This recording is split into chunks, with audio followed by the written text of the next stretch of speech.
اللهم كل وليك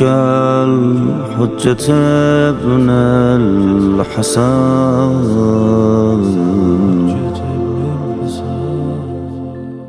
تو ہم اور آپ خدمت امام زمانہ علیہ السلام کا جذبہ نہیں لے رہے، بلکہ ہمارے اور آپ کے چھٹے امام کی یہ حدیث سنیں کہ امام جعفر صادق علیہ السلام اس دور میں کہ جس دور میں امام زمانہ علیہ السلام ابھی کئی نسل کے بعد امام زمانہ کی ولادت ہونے والی 256 ہجری، لیکن اس سے پہلے جس امام کا دور گزرا اس دور میں امام جعفر صادق رسول اللہ سے لے کر 11ویں امام تک ہر اللہ کے اس نمائندے نے، نبی نے یا امام نے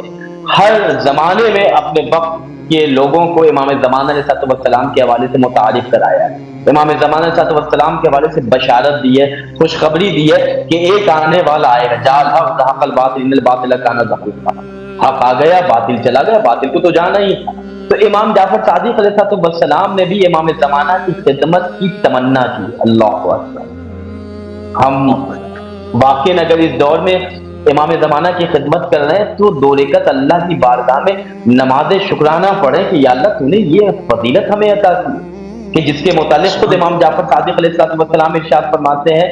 بڑی خوبصورت حدیث ہے، امام بیان کرتے ہیں بسم اللہ الرحمن الرحیم، امام کی اس حدیث کو اللہ کے نام نامی سے ہم اور آپ شروع کریں۔ امام بیان کرتے ہیں لو ادرکتہ لو لقدمت ایام حیاتی، اگر میں اپنے اس فرزند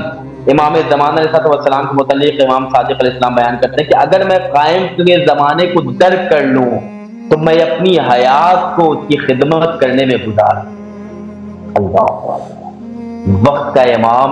آنے والے امام سے متعلق کہہ رہا ہے کہ کاش کہ اگر میں اس کے زمانے کو درک کر لوں، اس کے زمانے تک میں پہنچ جاؤں تو میں اس کی خدمت کرنے میں اپنی زندگی کو گزار دوں۔ امام صادق علیہ السلام کی یہ تمنا ہے کہ امام زمانہ علیہ السلام کی خدمت میں میں اپنی حیات سے طیبہ گزار دوں۔ تو اس دور میں اللہ نے ہم اور آپ کا انتخاب کیا ہے، ہم کیوں شکوہ کر رہے ہیں یا اللہ ہمارے یہ ساتھ یہ بیماری ہے، ہمارے ساتھ یہ پریشانی ہے، ہمارے ساتھ یہ مصیبت ہے، رزق کی تنگی کی پریشانی ہمارے ساتھ ہے، صحت کی خرابی کی پریشانی ہمارے ساتھ ہے۔ یہ دنیا مقام ابتلا ہے، یہ دنیا مقام امتحان ہے ایک مومن کے لیے۔ یہ دنیا الدنیا سجن للمومن، معصوم کی حدیث ہے، دنیا مومن کے لیے قید خانہ ہے۔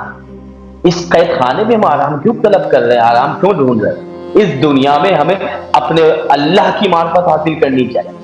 اگر آرام حاصل کر کے ہم اللہ کے اس عقیدے سے امام زمانہ کی خدمت سے دور ہو گئے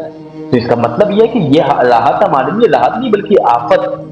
تو ایک مومن، ایک امام کا چاہنے والا اگر امام زمانہ علیہ السلام کی خدمت کرنا چاہتا ہے تو وہ خدمت کے بہانے کو تلاش کرے۔